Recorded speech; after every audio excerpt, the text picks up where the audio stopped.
Ni mpango wa kuinua akina mama kijamii, ni mpango wa kuinua akina mama kiuchumi na kuinua akina mama kisiasa. It is for increasing the political visibility of women. It is for financial and social empowerment of women. Niambiwa hapa sana mambo ya uongozi. Akina mama watafute uongozi.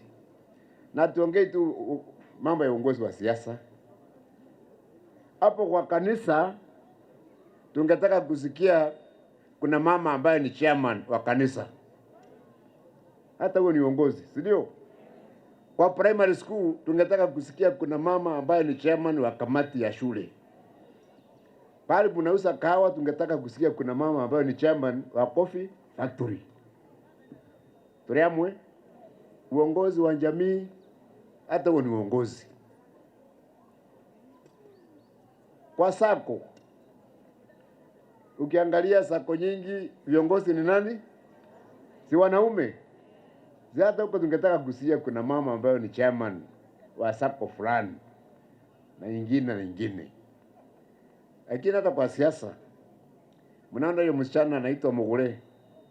Mugure ana baba, ana mama, lakini kwa sababu ya sauti yake ajitetea mpaka akawa MCA. Akaenda kashindana, akashinda kura chache, ndio tulimwajiri kwa serikali ya kaunti. Na sasa unaona anaongoza mpango wa vijana kaunti yote. Support the program of Twaweza on empowering women and also women in leadership. I remember I came here when you are launching it in 2018, and I'm happy to see that you have progressed very well. And when I look at all the women here, you look really beautiful and marvelous and ready. Can you give yourself a clap? Munaonekana mumetajirika na munakaa vizuri. Let me also say what the governor has said, that we might not be where we want to be in gender equality, but we are not where we used to be. Mumesikia hiyo wimbo inasema utakuwa unaosha nguo. Mumesikia hiyo wimbo?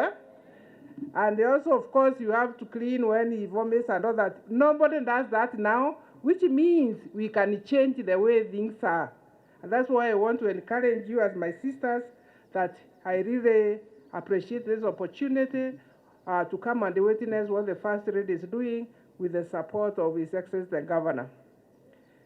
I thank the Governor for having this program, Twaweza, in the manifesto, because it is not just loosely arranged, it is in the manifesto.